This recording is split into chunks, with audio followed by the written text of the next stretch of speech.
Hello. Hello. अस्सलाम वालेकुम। जी वालेकुम अस्सलाम वरहमतुल्लाहि वबरकातुह। बोलो। मुफ्ती साहब, अपने एक चीज़ को कंफर्म करनी थी। वो जो आपने इनकम टैक्स का बताए थे ना, इंटरेस्ट में से दे सकते हैं। जी हाँ, तो और इनकम टैक्स की जो इनकम टैक्स के वो भरता है, जी। उसका भी पैसा देना है, वो उसमें से दे सकते हैं हाँ, तो वही बोल रहा हूँ ना मैं। पूरा। इंटरेस्ट का जो पैसा आपने मुझे पूछा ना, हाँ तो हाँ, वो पैसे को आपने पूछा मुझे कहाँ इस्तेमाल कर सकते हैं। जैसे आपने बोला कि ड्राइविंग लाइसेंस नहीं है या हेलमेट के बगैर गाड़ी बरोबर। चला रहे, पुलिस वाले ने पकड़ा, तो वहां दे सकते क्या? वहां नहीं दे सकते हम, क्योंकि हाँ, वहां पे हमने जुर्म किया है। बरोबर। उसके अलावा इनकम टैक्स के पैसे को, वो सॉरी, इंटरेस्ट का जो पैसा है उसको आप वहां हाँ, दे सकते हैं जहां पे आप पे जुल्म हो रहा है।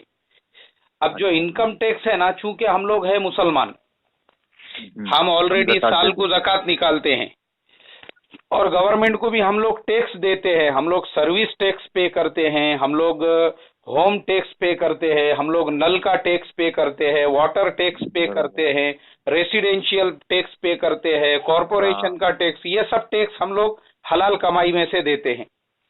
उसके हम्म, बाद में भी हमारी गवर्नमेंट जो है हमारे से 30% और 20% जो है वो इनकम टैक्स के नाम पे भी एक टैक्स वसूल करती है। हालांकि हम लोग जब भी कोई चीज खरीदते हैं तो उसका ऑलरेडी भी उस पे टैक्स हम देते लोग 15% टैक्स देते हैं। अगर हम लोग 100 रुपये का रिचार्ज लेंगे तो उसमें हमको 85 हैं, उसमें भी रुपीज ही टैक्स है। मिलेंगे।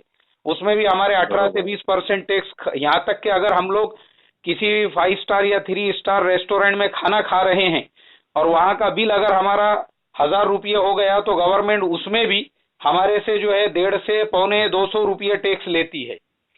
तो ये हाँ, सारे टैक्सेस हम ऑलरेडी दे रहे हैं। उसके बाद भी फिर गवर्नमेंट बोलती है कि तुमने खून पसीना कमा के जो बहा के जो कमाया हुआ है, उसमें भी हम तुम्हारे उसमें भी से जो टैक्स। है 3 लाख के ऊपर जो है 10% के हिसाब से 30,000, और 10 लाख के ऊपर तुम्हारे से हम 20% के हिसाब से जो है 2 लाख, और इस तरीके से हम टैक्स लेंगे।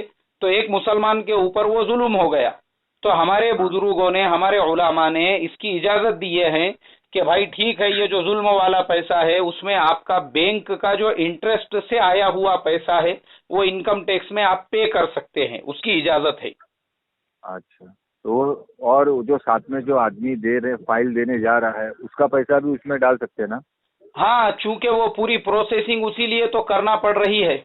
अच्छा। अच्छा, चलो यही कंफर्म करना था। हाँ, उसमें भी आप वो पैसा दे सकते हैं जहां पे भी आपका जायज हक है। मिसाल के तौर पे पासपोर्ट बनाना है आपको, वो आपका जायज हक है, आपके पास लीगली पूरे पेपर वगैरह है, और वहां हाँ, जबरदस्ती अगर आपसे वो रिश्वत मांग रहा है, उसमें भी आप इंटरेस्ट का पैसा दे सकते हैं, कोई प्रॉब्लम नहीं है। लेकिन जहां पे आपके पास लीगली पेपर ही नहीं है, आप खुद हाँ, कसूरवार ठहर रहे हो और आप अपने उसके लिए लिपा पोती करने के लिए अगर पैसे दे रहे हो, तो वो फिर आपके लिए रिश्वत देना ही नाजायज है, फिर वो किसी भी अमाउंट में से आप दो। बरोबर। अगर अपन कहीं सिग्नल तोड़ो, उसमें वो खांचा मांग रहा है या रिश्वत मांग रहा है, उसमें भी इंटरेस्ट नहीं दे सकते। नहीं, नहीं दे सकते, खाचा देने का ही नहीं। अच्छा। ऐसे टाइम पे उसको साफ बात करने का, बोलना बाबा हम लोग मुसलमान हैं, लॉ अबाइडिंग सिटीजन, पावती कितने की बनती है पावती बना, और बगैर पैसे दिए कि वो पावती उससे लेने का और उसको कोर्ट में पे करने का है। वो जो वहां पे हमारे से पैसे लेते हैं उनका वो पैसे लेना भी गलत है, सही देखा जाए तो। अच्छा। गवर्नमेंट रूल ऐसा है, आपने उसके पास से पावती लेने का और बाद में वो पावती ले जाके आरटीओ में पे करने का।